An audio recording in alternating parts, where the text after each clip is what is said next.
Good evening. Welcome to this edition of Northeast Diary. Here we bring you the latest developments from India's unexplored Northeast region. Today we will talk about the Department of Women Development, Nagaland, with their transformative livelihood intervention project. We will also go over to Sikkim and see what makes Kanchenjunga National Park so popular with tourists. The Mission Organic Value Chain Development for the Northeastern region has been instrumental in bringing definitive changes in the lives of organic farmers in the region. Sikkim's Sorang-based Farmers Producer Organizer promoter Mahendra Dahal speaks about the scheme's benefits. 2017 से किसानों द्वारा उत्पादित विभिन्न उत्पादों को किसी बिचौलिया को दिए बगैर सीधा अपने संस्था के माध्यम से बिक्री करने के कारण किसानों को अच्छा मूल्य प्राप्त हो रहा है।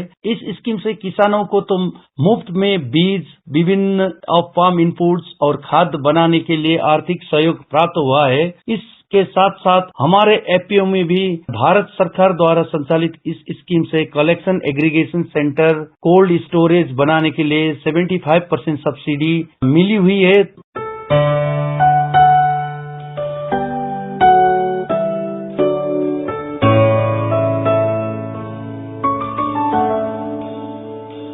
Intensive Cattle Development Project is one of the most promising projects of the Department of Animal Husbandry, Government of Meghalaya, to provide an integrated approach in the development of cattle breeding and fodder development. The objective of the project is to upgrade the local cows through introduction of better germ plasm of the exotic Friesian and Jersey breeds and to induct the local tribal breeders to adopt modern scientific techniques in animal husbandry. The project also helps to educate and encourage the farmers regarding the requirements of feed and fodder. Adding another important feature to the existing Intensive Cattle Development Project, Department of Animal Husbandry, Government of Meghalaya established a central semen bank for collection, processing, storage and distribution of semen extracted from elite improved breeds of bulls.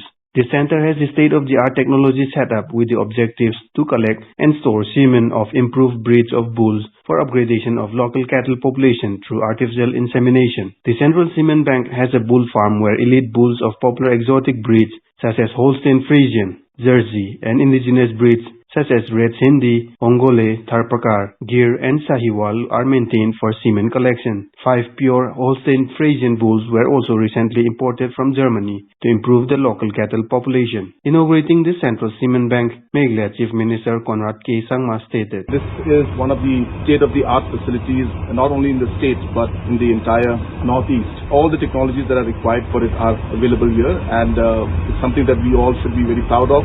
It's something that is in fact now helping us to ensure that quality and the breed of the cows and the bulls that we have in the state will go up, which will ultimately lead to higher production in terms of the milk production that we have and also the meat production, and which will ultimately help the farmers. So therefore it's a great technology. I really thank the doctors who have been working very hard out here and all the entire staff that has been working hard. I'm sure that this will at the end of the day benefit the farmers and the public of the state as well." During 2020 and 21, about 20,000 frozen semen straws have been produced and distributed for artificial insemination. So far, artificial insemination has been done in 65,000 local cows. With the launch of this project, the department has set a target of producing 1 lakh improved progeny by inseminating the Ongole semen with the nondescript local cows in the next 3 years to improve milk and meat production in the state, thereby improving the income of farmers. This is Rustam for Northeast Diary from AIR News, Shillong.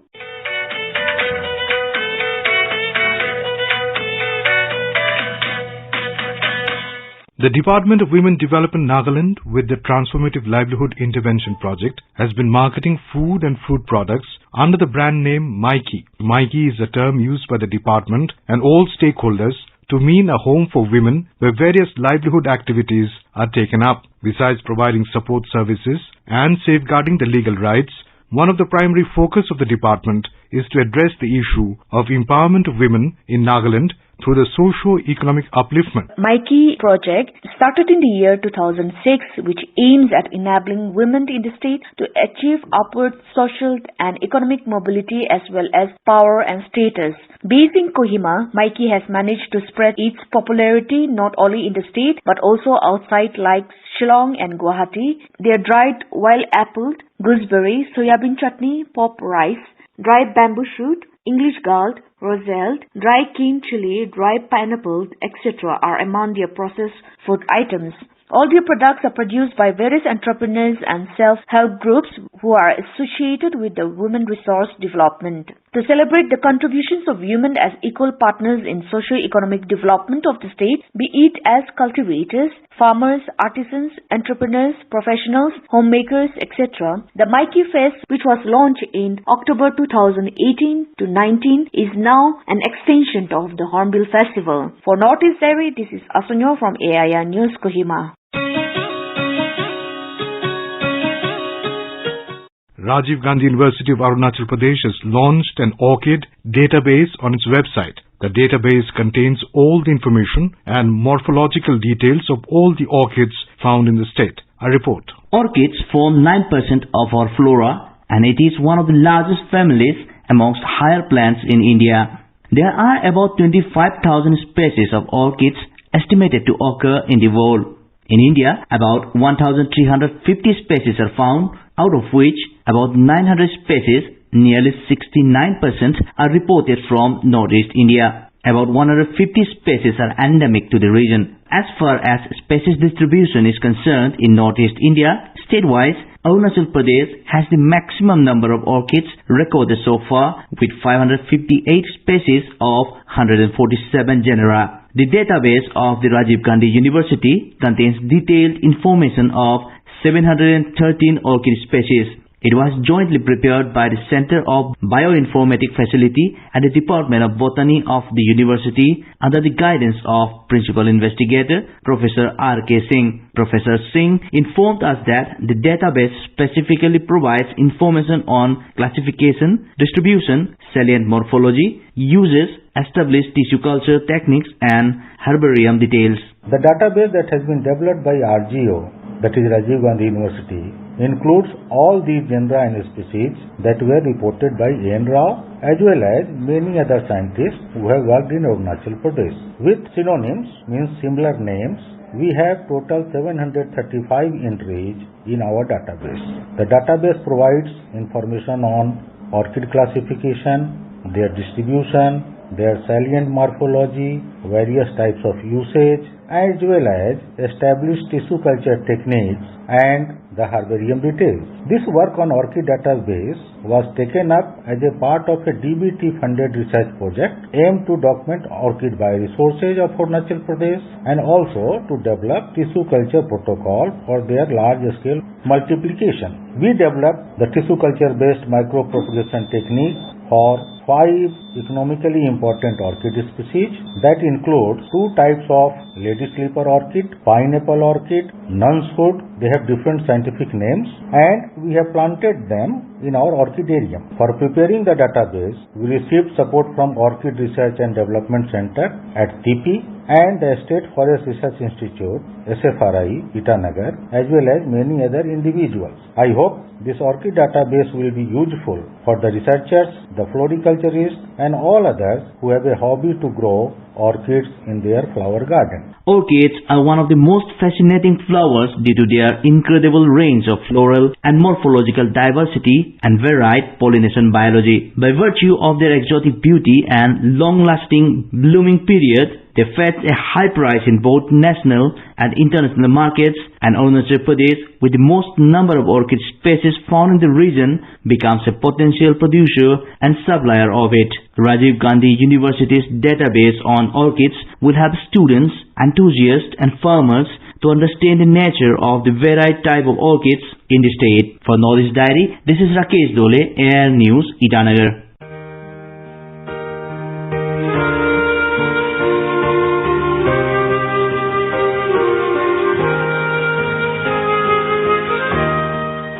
The Union government, guided by Prime Minister Narendra Modi, launched the Jal Shakti Abhiyan in 2019 to address the problem of water scarcity, mainly in rural areas. The Prime Minister himself wrote to all the Chief Ministers of all states and Union territories and also all the panchayat leaders to give leadership to the campaign. During the last 3 years, Jal Shakti Abhiyan has been taken to a new height to achieve its primary goal in making water conservation a Jan Andolan for promotion of water conservation and water resource management. Alongside the Jal Jeevan Mission launched in 2019, aims to make provision of tap water supply to every rural household of the country by 2024. It has shown huge progress in all states. Both the programs have seen enormous success in Mizoram through the active participation of the people. Here's a report from a correspondent from Aizawl. Works under Jal Shakti Abhiyan are gaining momentum in rural areas of Mizoram. Works are also in full swing under the Jal Jeevan Mission. According to official figures, there are over 1,33,000 rural households without tap water connection at the start of Jal Jeevan Mission in 2019, and presently over 77,000 households have received tap water connection. Officials said the remaining households will get tap water connection by 2024. Currently under the Catch the Rain campaign, a steady progress is being noticed in the state. Catch the Rain campaign has instilled a zeal among the people and the functionaries in creating appropriate rainwater harvesting structures with people's active participation. Talking to AIR News, Superintendent Engineer of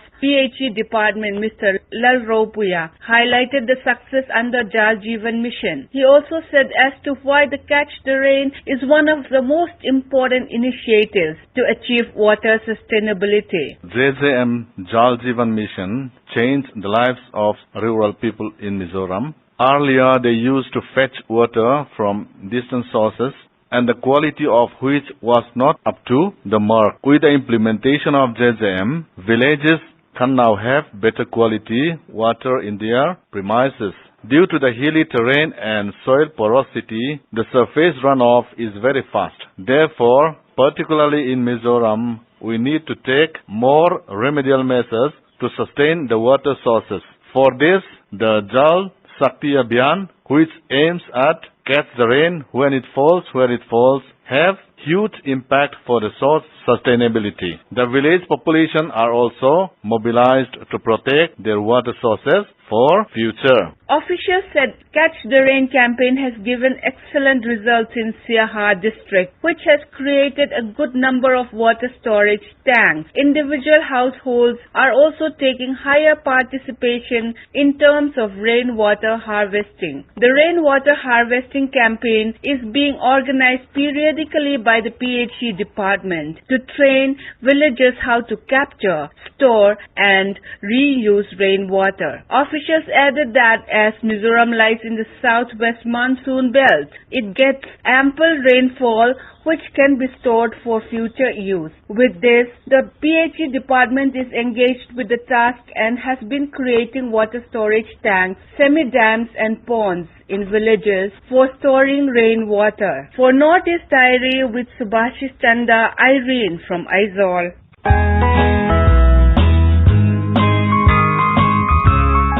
Northeast Diary program, broadcast every Thursday and Sunday at 5:30 p.m. brings very interesting and enchanting stories from the 8 Indian states of Northeast India. Don't forget to tune in.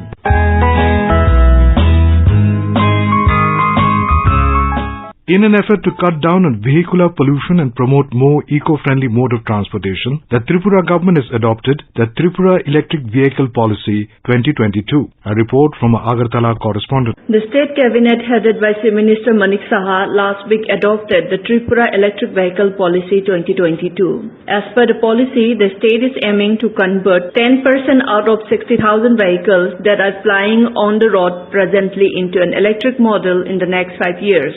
Speaking to AIR News, Principal Secretary Transport, Mr. Elhis Dalong said, as per the policy, we will be providing some incentives. 25% of the applicable road tax will be exempted, and also in all the government premises, what was ISDT, and also the building to be constructed by the Urban Development Department, there have to be provisions for charging facilities. The rate of the electric tariff will be as per the domestic. This is yet to be notified. So we expect that by notifying the e-vehicle policy to reduce the carbon emissions and thereby control the pollution in the state.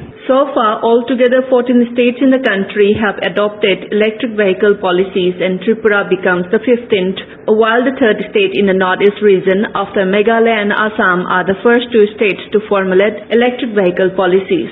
For Northeast Diary, this is Reena Nongaitem from Magatala.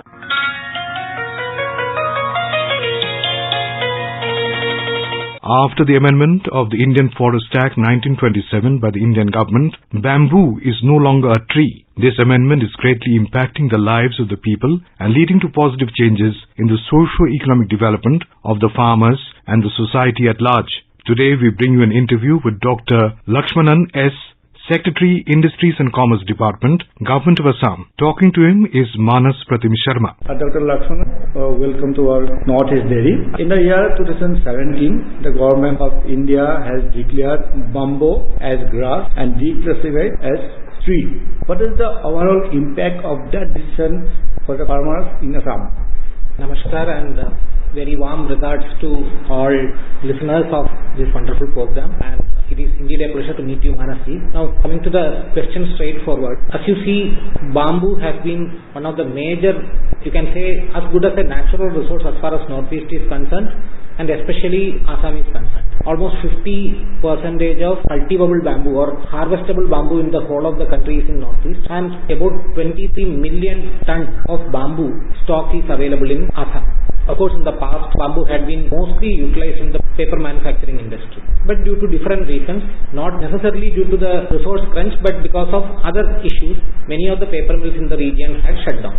However, the utilization of bamboo has been growing up and up because of multiple utilizations coming in. Now, the 1927 Forest Act had different clauses which practically had made certain difficulties in commercial cultivation of bamboo, harvesting and utilization. However, with the 2017 modification, bamboo cultivation can now be done commercially by any farmer in domestic premises or even in public parks and all where such activities are allowed. Most importantly, utilization of bamboo, if we see in the whole of Northeast, about 60 to 80% of bamboo is utilized in the unorganized sector. That means somebody is having a stock of bamboo at home, will be utilizing it for less value added activities like temporary fencing, temporary construction, maybe utilizing it for local purposes only rather than adding value to it as a productive crop.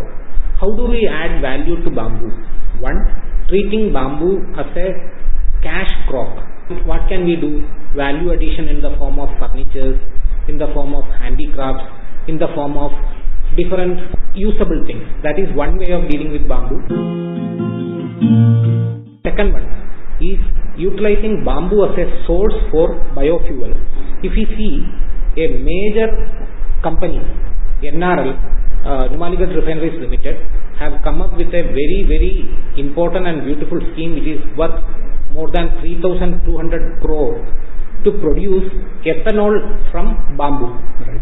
In this particular scheme alone, approximately 5 lakh metric ton of bamboo would be required every year. That is as good as 1,200 tons of bamboo per day.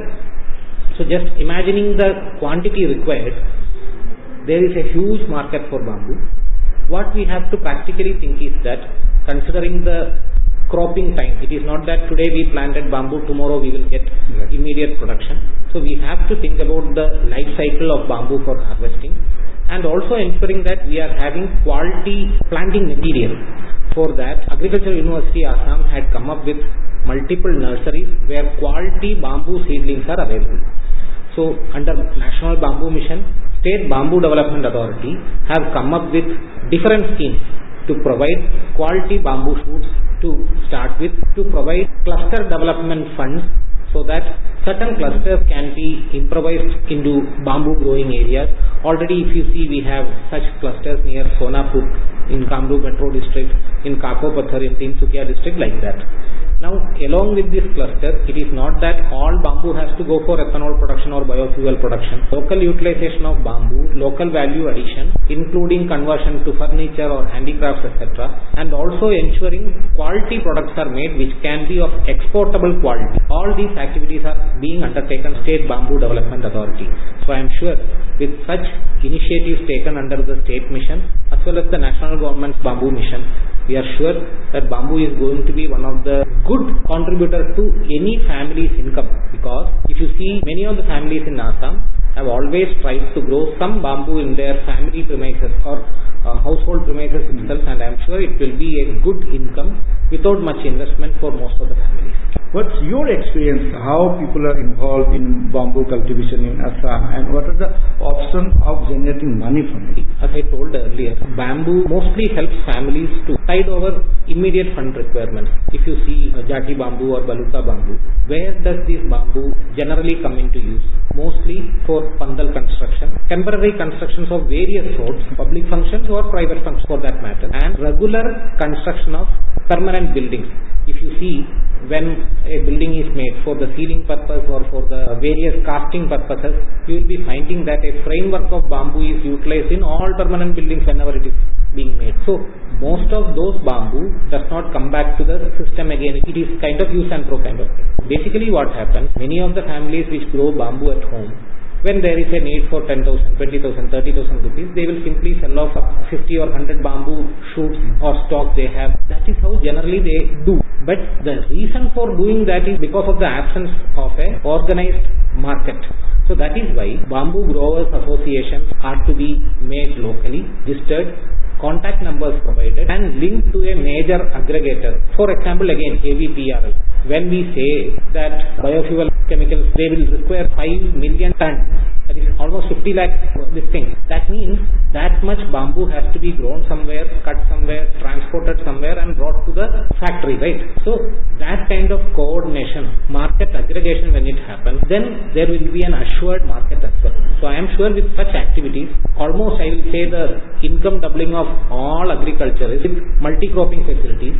And again, bamboo in a big way helps in maintaining the boundaries, helps in maintaining or reducing erosion, helps in protecting the fisheries, etc. So without much investment and as an intercrop, bamboo can be a very, very good source of income. And finally, coming to the Industry and Commerce Department in Assam, what's your plan to do betterment for this department? Honorable Chief Minister Sir, in the last 1 year has been absolutely promoting industrial activities as a major generator for employment in our state and also as the biggest contributor for GDP. Similarly, Honorable Industries Minister have taken up multiple activities to interact with various industrialists and to address the different kinds of problems. In fact, Chief Minister Sir had declared that considering the quantum of inputs or investment being made by particular industries, whether it in hospitality sector or in manufacturing sector or in transport sector or in pharmaceutical sector or in agro-industry sector, depending upon the quantum of funding, depending upon the need of the industry, even customized policies can be made. If you see in the last 1 year, Government of Assam had come up with multiple policies, electric vehicle policy, ethanol policy, agar-wood policy, even a comprehensive industrial policy is under making, and we are hopeful that with such very, very positive and aggressive attitude from the government to support industry, we are looking forward for a very, very comfortable, very, very convenient, conducive environment where I believe all industries from the country would be looking forward to come, invest, produce in Assam and make Assam a very good destination for investment. Dr. Lakshmanan, you gave us time. Thank you for all the inputs. We'll meet again. Thank you, Manas.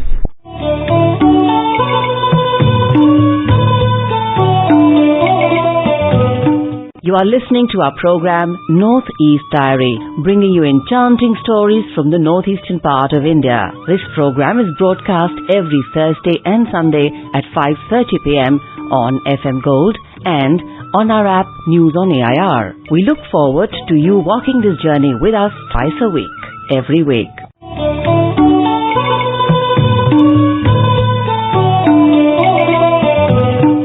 Finding a place on UNESCO's World Heritage Sites list, Kanchenjunga National Park, KNP, in Sikkim is an epitome of natural splendor and cultural heritage.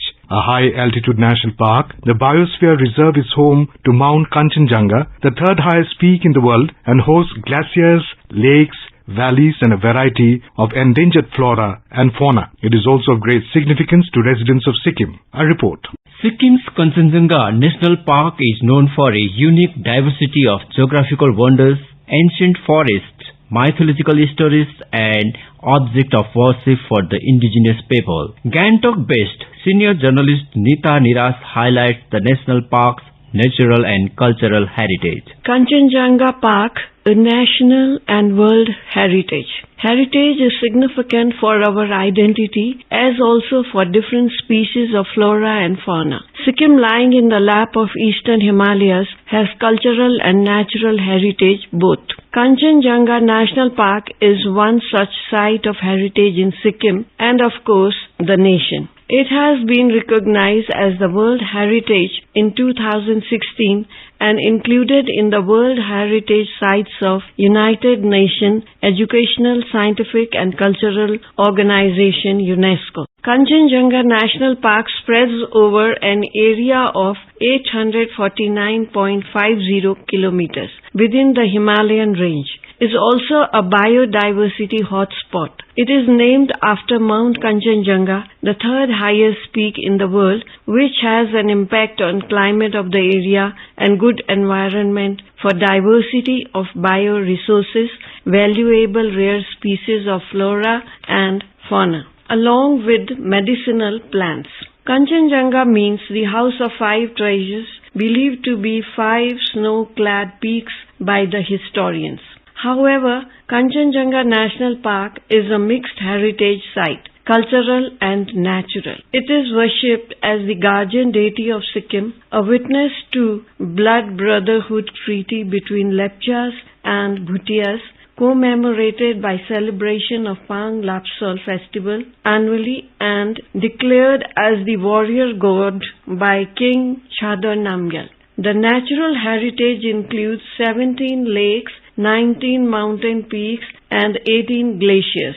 KNP boasts of wild dogs, Himalayan black bear, red panda, the state animal, snow leopard, red fox and many more. Rare birds are also there. To preserve and conserve the mixed heritage, government has removed 300 yak herdsmen. Afforestation efforts are being made while research and monitoring is being done with documentation. The Kanchenjunga massive towers over the region and along with other peaks is revered across culture and religions. These secret mountains are believed to be a hidden land by Buddhists and Lepchas. This represents the coexistence and exchange across diverse religious traditions and ethnicities, building the foundation of Sikkimese identity and unity. With Saikat Sarkar, this is Diliram Dulal for Northeast Diary from AIR News, Sikkim.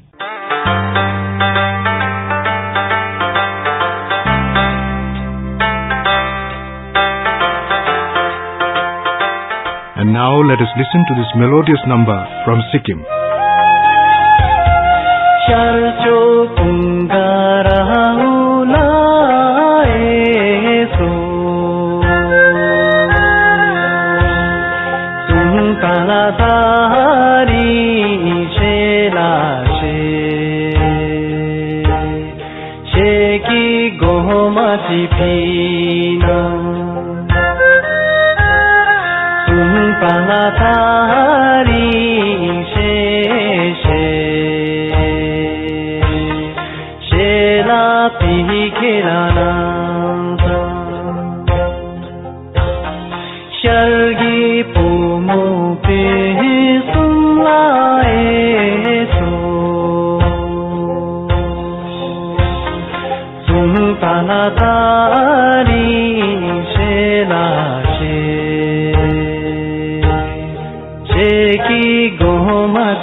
खेला ते ही खेला नांचा